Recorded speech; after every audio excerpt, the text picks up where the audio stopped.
So we're going to talk today about pfSense and Suricata.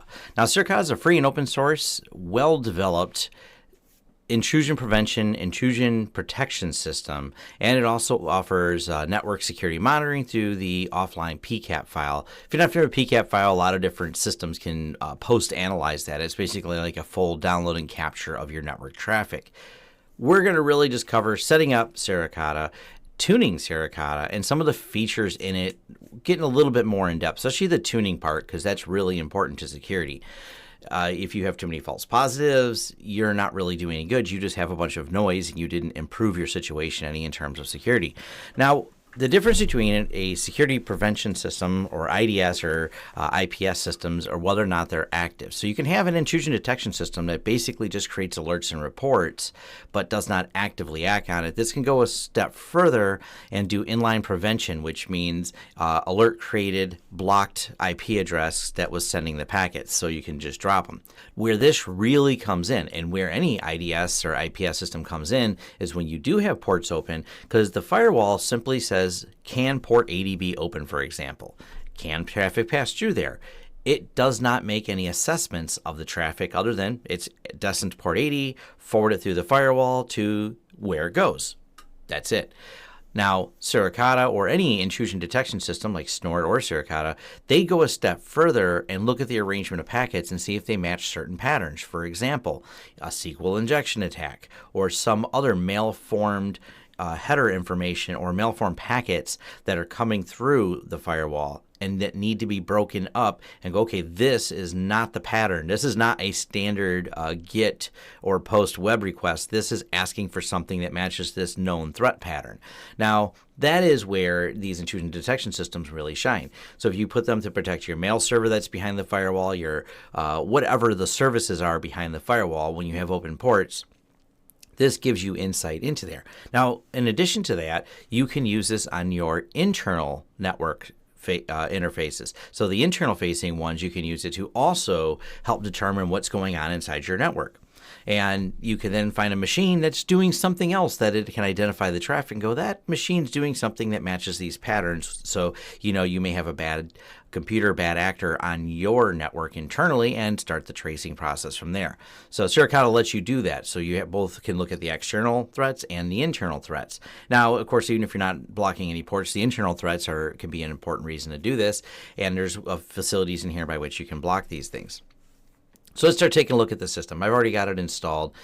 That's not why you came here. That's the basic stuff. It's really slick system, but it's really easy in pfSense to install it. You go over to the system package manager, and you'll see it's the only package I have installed right now.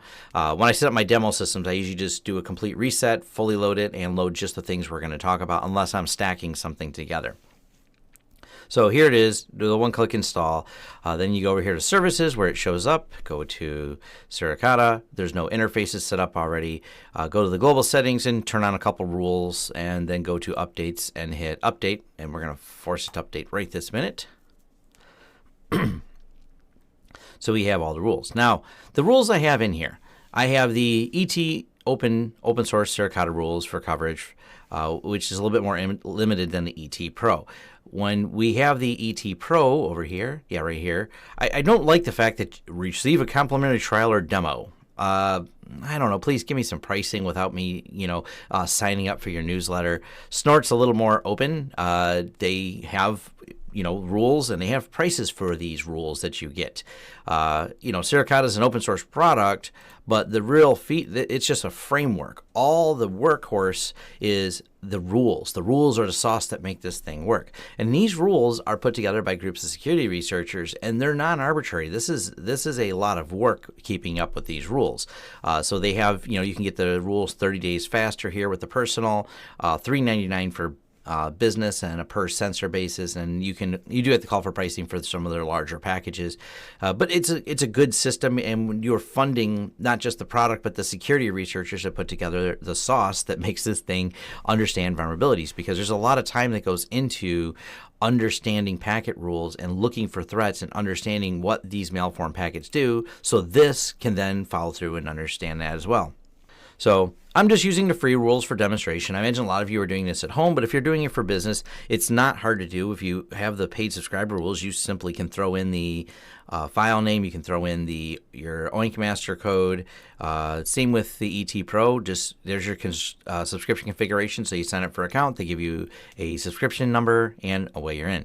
Now, update interval, I have it set to 12 hours. You can set this to shorter, as little as 6, as long as every 30 days you want to get new rules. Kind of leave it up to you. Don't beat up on their servers too hard. I mean, 6 hours, maybe. I mean, this is just another layer of protection on here. I mean, if you're running a production environment, you want it set faster, but for the most part, this seems to be fine. Now, I leave this off by default, but this is the live rule swap on update. That's the default settings on there. It's just so you can push them in without doing a restart of the services, not the server, just the service itself. Remove blocked host interval. Now, they say in here recommend an hour. This depends on kind of your preferences, but what you do is if the IDS system says, I'm going to block this IP address, this is how long before it just falls out of the block list. I mean, you can manually remove it from the block list, but this is the automatic fall off. And you want this to be rational. An hour is not bad. The downside is if you're doing some testing from home against your firewall, or you're outside your firewall doing testing, you can end up on a block list. So how long do you want to wait, especially when you're testing? At first, you really want this to be never block, but you want it to be a low number, and then you can increase it later to make sure that you don't lock yourself out. So we're going to go ahead and hit save here. First thing we got to do is add an interface. Now, it has the option to send alerts to system logs. You don't really need this because there's an entire logging system in Suricata itself under logs view that you can dig into this. So I don't send anything extra alerts over to there. I keep them all consolidated here. There's enough noise in my log files. We're going to turn on DNS log, stats log.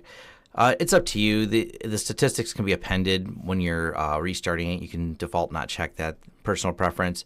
HTTP log, append HTTP log, extended HTTP info, TLS log. Now, this is not being able to see into the TLS encrypted traffic. This is just creating the TLS log, so you can start looking at the details of certificates that may have been accepted. This is nice to turn on. Make sure you have some hard drive space and a decent computer. Actually, a decent system to run this is important because as the traffic starts stacking up, it starts sucking up processing power. So if you have you're like, hey, I grabbed this 10-year-old box to build my pfSense with, you're going to have a hard time running this. If the box isn't fast enough or doesn't have some memory, it's going to have issues. For example, with our production box, it's got 4 gigs of RAM to be able to run this just on 3 interfaces without running out of memory. It does consume a decent amount of memory whenever there's a high amount of traffic. And if you don't want to compromise speed, you got to have a reasonable multi-core processor. Now, this supports multi-core processing too. So if you have like a 6-core, 8-core CPU running this, great. It will take advantage of it. Now, you can store and log the actual certificates so you can go deeper. It starts taking up a lot of room. Tracked files log. That's also a couple things you can do. You can enable a file store and a packet log and a JSON log. And what these allow you to do is if you're going to start exporting to other devices, like I think Logstash is one of the ones that people have recommended. I haven't really looked into it, but you can then use the data feed from this and bring it in, which is really cool. So for better visuals and analysis, we're just going to leave these things at default here. Plus, we're not going to just try and grab every file, because that's one of the things it can do. It can start grabbing all the files it sees that are not encrypted and start pulling them and logging stuff. So really cool features, especially if you're doing some security analysis where you go just turn everything on because I want to watch all the things. Now, this is where especially when you're starting out, don't do this. This is where you can block offenders, and you can just drop them right away as they produce alerts. Back to that false positives thing. If you're producing a whole lot of false positives, you are going to fill this up and you're going to block everything, even stuff you're like, hey, wait, I can't even get to Google anymore. Yeah, it's seen some type of malformed packet and perceived it as a threat because you didn't fine tune it. We're going to get to the fine tuning part, but when you're starting out, don't do that. Detect engine profile. I do keep this on high because I care about performance and I have 4 gigs of RAM. It will work if you set this to low on a lower memory machine that will consume less memory. Memory is not expensive now. 4 gigs of RAM just doesn't cost that much, so put this in with a 4 gig of RAM machine. Then we have increased recursion limit. I don't really mess with these much. I've left all these at default, and I've not really had any problems. This figures out your home net, external net. Well, it kind of figures that out automatically based on the interfaces we create, and we'll show you what we're doing here. So we're going to click Save. So now the interface is created. Go ahead and look over here. It's not started, but we still have more things to do. All right, so let's start looking at the categories and rules. This is the WAN category and WAN rules. This is more the category summary, and this is the fine-grained detail of the rules. So the first thing we do is resolve the flow bits. And then we're going to go down here, and I'm just going to hit Select All. That way we have everything. Now, what flow bits are is, for example, a packet may come through, but there's multiple pieces. You can't just take one packet. So one packet kicked off one thing, and there's a couple packets behind it that are hoping that the first packet would trip something to put the other things in motion. For example, when they stack threats together. So the latest WannaCry was a stacked threat where first we're going to attack the Samba, and then we start delivering the payload. So Flowbits does is look through and follows through the multiple rules that a packet stream would turn on.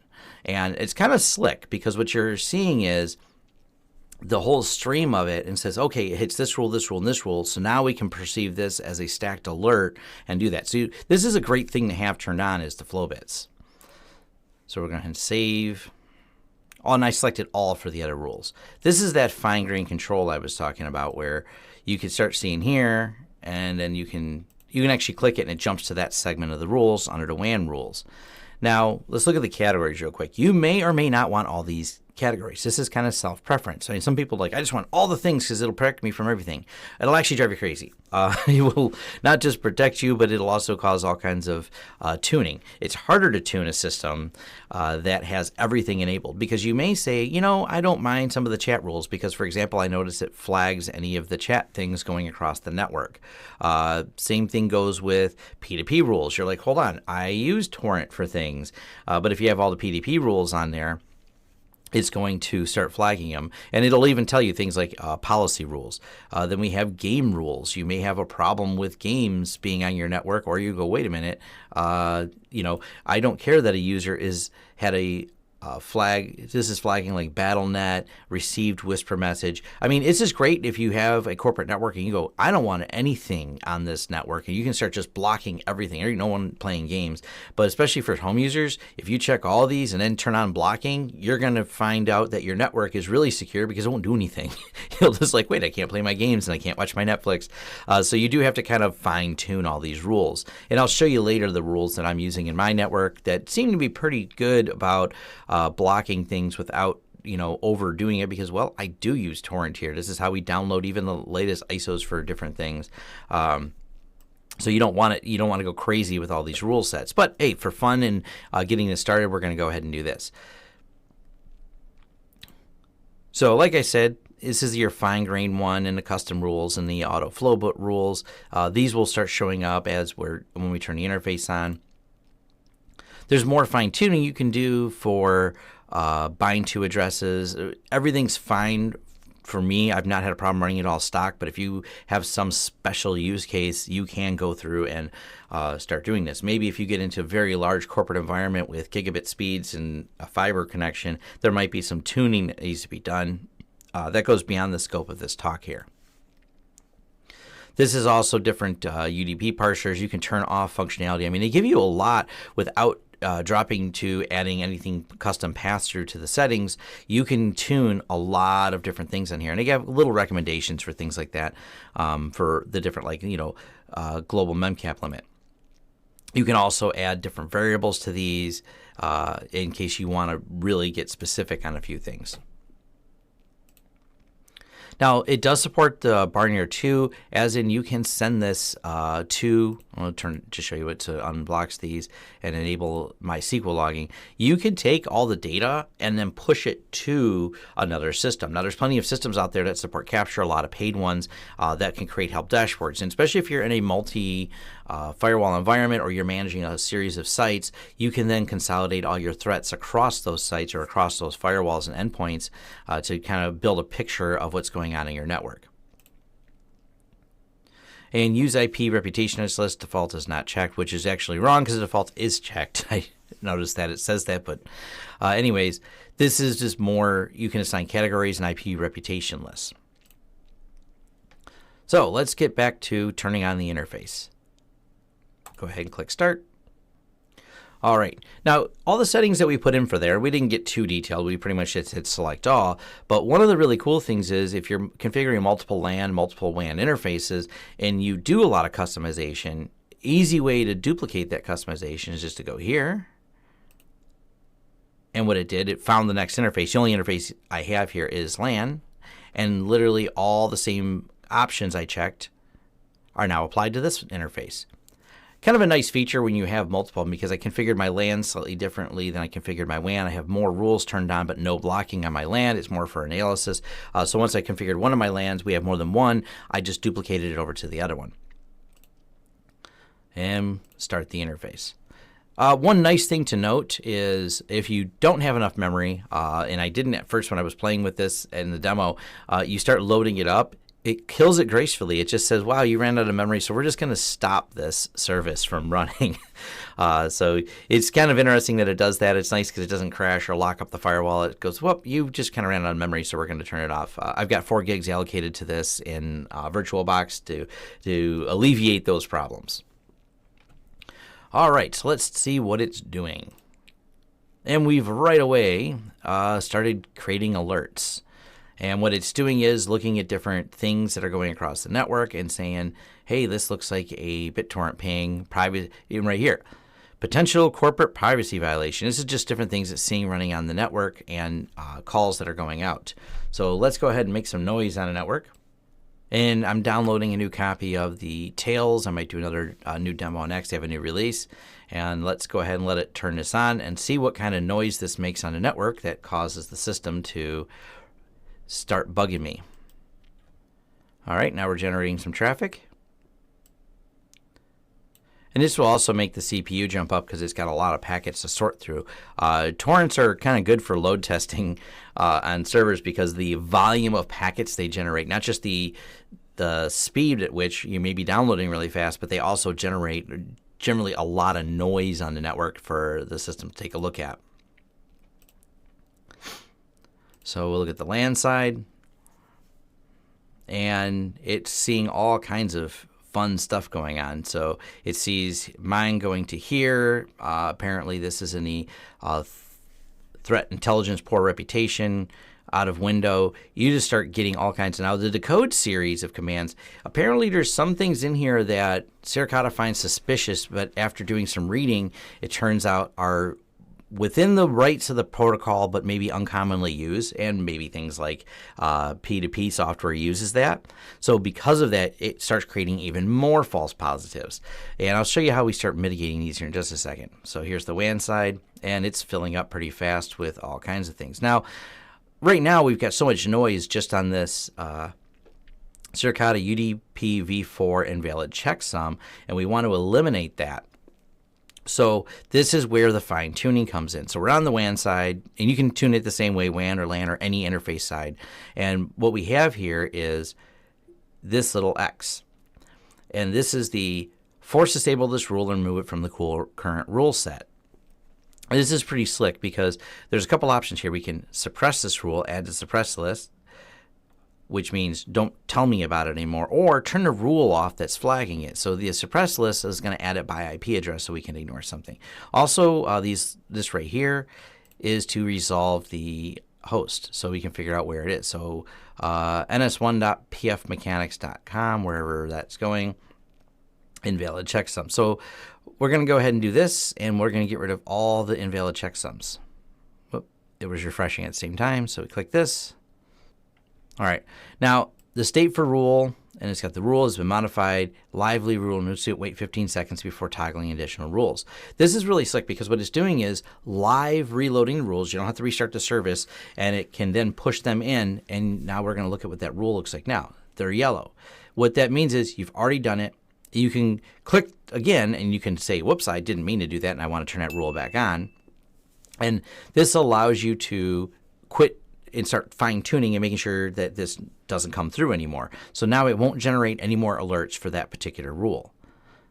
And this is the fine-tuning process. I've heard some people say it takes a week. I guess it really depends on your network. If you have the regular things running, let's say on a Monday through Friday network with your office, you could probably quickly, within only a day or two, determine what's the noisy things that people are doing, unless they have certain things they're doing certain days that may flag this. But this is that fine-tuning process. It's turning off all the alerts that don't matter. Now, how do you know if they don't matter? That's always a common question.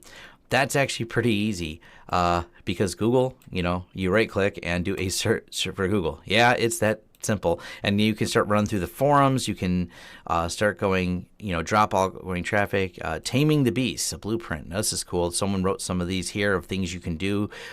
It's a lot of reading, and this is really what separates your paid UTM IDS systems from maybe a corporate company where it's all kind of magical and automatic. You say, I want these things blocked. What you're paying for, and the reason those are so expensive, isn't just the rule sets, which it's actually a deal getting rule sets for like $300 a year from Snort. You're talking about a team that works on this at some of these firewall companies, Barracuda, Sophos, or any of them, and they are applying this in real time. I mean, you still have some control on the UTM devices, but that's part of the expense of those devices is they're taking care of this and figuring out what needs to or not be done to keep these things going without driving you crazy and just blocking all the traffic. I mean, obviously you're safe if you block all the traffic, but you don't want to just block it all. You want to actually have a working internet connection and firewall. But depending on if you're in a corporate environment, you probably don't want people torrenting things behind there. So you can leave this as an alert, and then you can go through, start blocking it. But it also can serve as an alert on the LAN side. We're going to switch over to LAN here real quick, because that allows you to start looking at it internally and going, who's using it? And my IP address is here, this .9. So let's show how you trace some of this out. So if you notice, there's a little plus right here, and we can see source port, source destination address. And this is how you can start filtering the traffic, going, all right, who's the person generating alert? I notice this .9, and then you can filter for just the traffic related to that. Now, I'm the only one on this little subnet, so I'm the only one here, but this becomes very careful, very quick to go through and nail down, like, hey, I need this IP address, or I just want to know things on this port. So let's look at everything that's coming across source port 443. You can stack filters and have multiple things in here. We're just going to filter just for 443 though. And we can look at any 443 traffic, and we can see that it's constantly generating a stream close wait out of window. And then we same thing, we're just going to go and Google search it real quick. I'm never afraid to say I Google search a lot of things, but this starts letting you find recovering. Sounds fun. Tower security, digital security, and it's recovering from Suricata gone wild. It sounds like there's some troubleshooting here for probably a lot of false positives. And that's something, like I said, especially in the beginning, you're going to get a lot of false positives in here. And that's where you go, okay, is this something I care to have in my alert? And you can't just say yes to all of it, or you have so much digital noise, you'll never find it. It's needle in the haystack.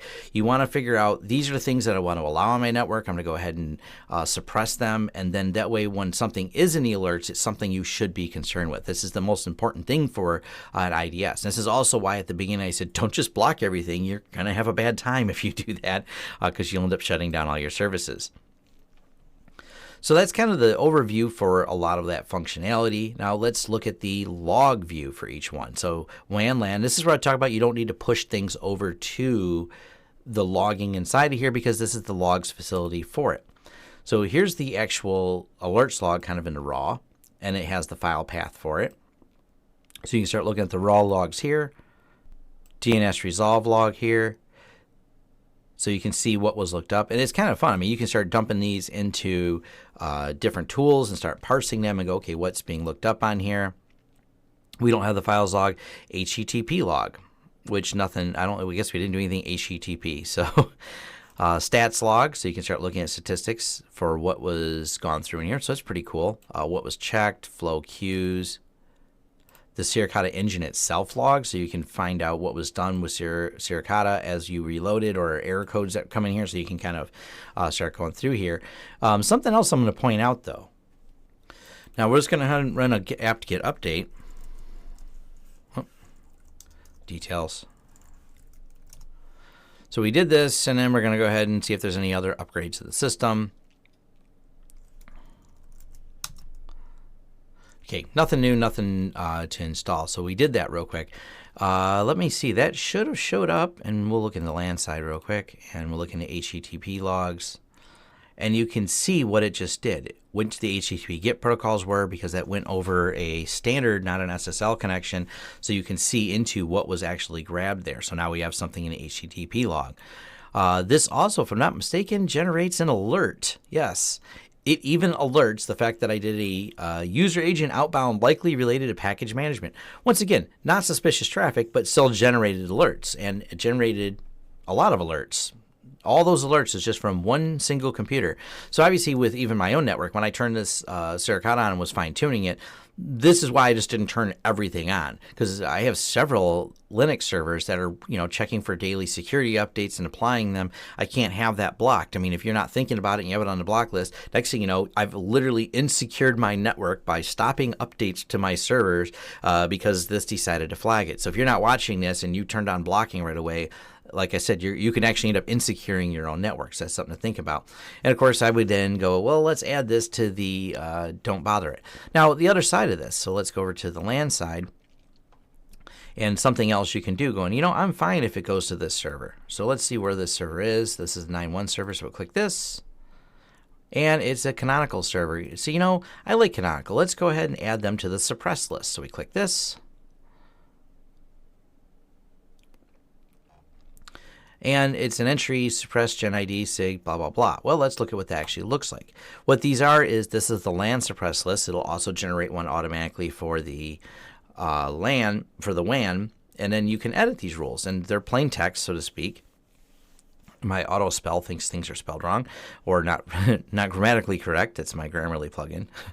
Anyways, ET policy, GNU Linux, apt user, outbound likely, suppress, gen. And what this does is means just don't put these in the alerts anymore. So it starts going, okay, this is your suppression list, as in you want them to flag this activity, so it's still a rule, but don't flag it for this IP address. So that's another way to look at it, where that's the difference between suppress and changing a rule set. Changing a rule means don't enable this rule anymore, versus suppress means don't annoy me because I know it goes to this IP address, and that's perfectly fine.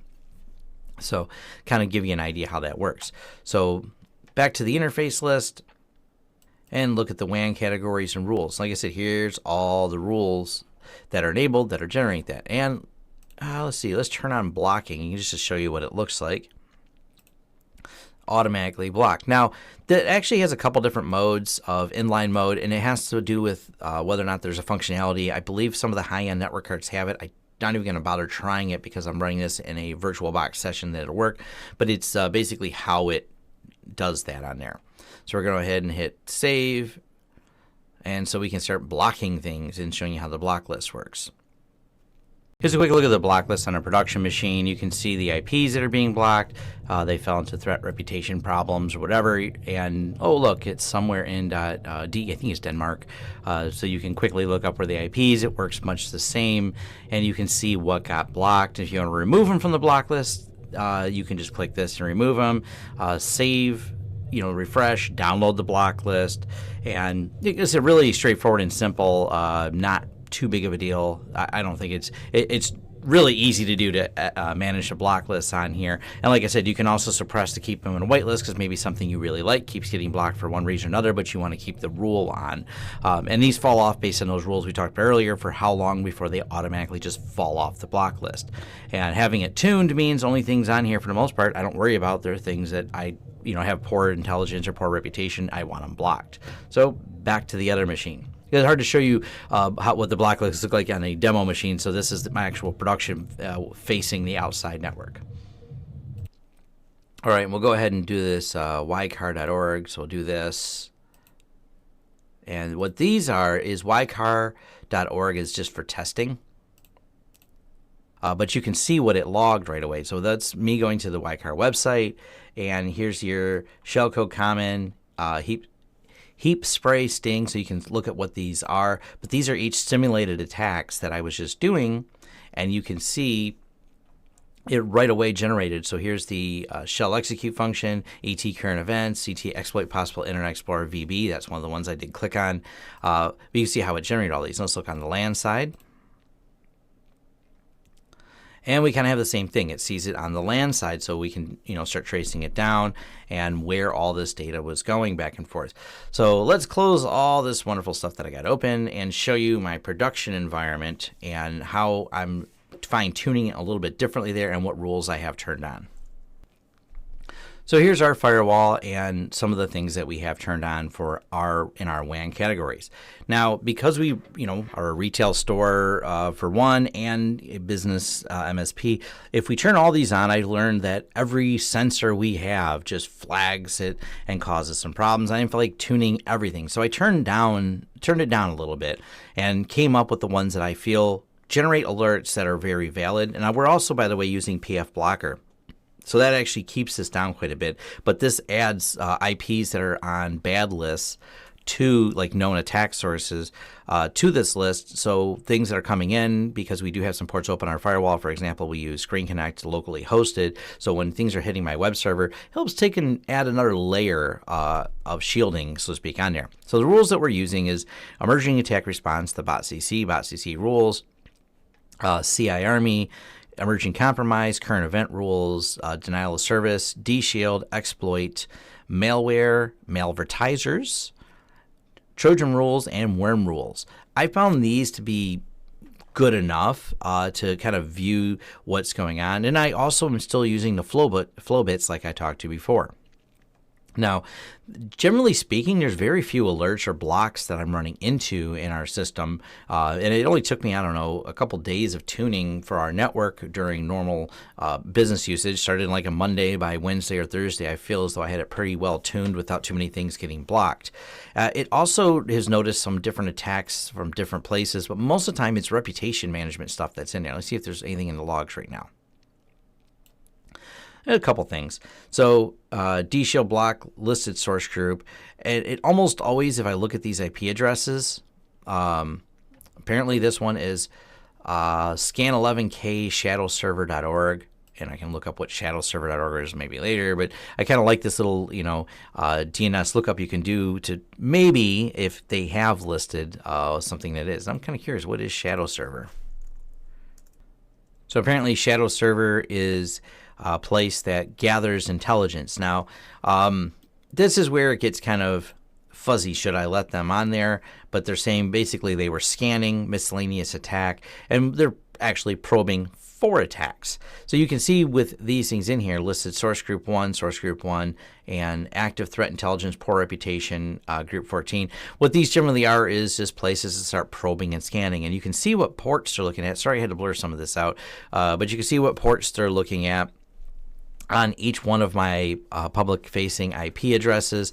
So that way you can kind of determine what they're trying to do, what they're trying to look for, and things that are open. So kind of cool the way that works. But these are, like I said, this keeps me sane because I don't mind blocking these guys. I'm not compromised. At least I hope I'm not. It's always a good question. So far, there's nothing in here that tells me I am.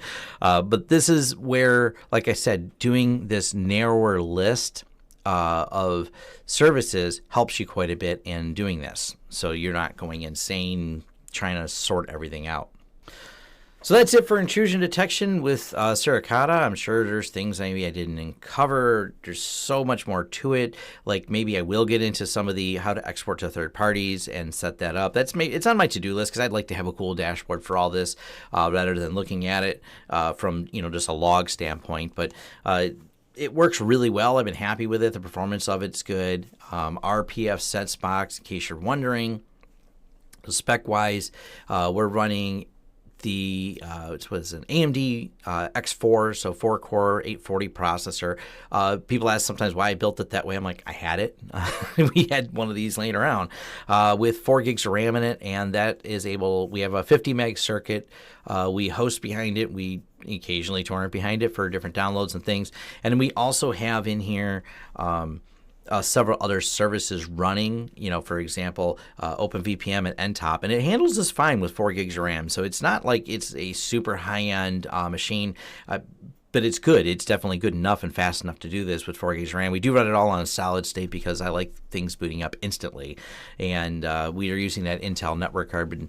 But it works really well. Suricata doesn't seem to bog down the system. Actually, NTOP is more demanding on the system than Suricata, which I did. There's another video I did you can find in my pfSense list here for that. But thank you again for watching. If you like the content here, like and subscribe. If there's some questions, or maybe I need to do a follow-up video on a specific function in here or something maybe I was wrong about, I don't mind being called an idiot. Just let me know what I'm an idiot about so I can correct and further myself here. Because someone seems to always have an opinion, and security is a really tough topic. I try to do my best at it, but I won't lie. There's no way to know everything. Actually, the more you learn about it, you're like, wow, I thought I knew a lot. And anyways, so if you like the content here, like and subscribe, and thanks for watching.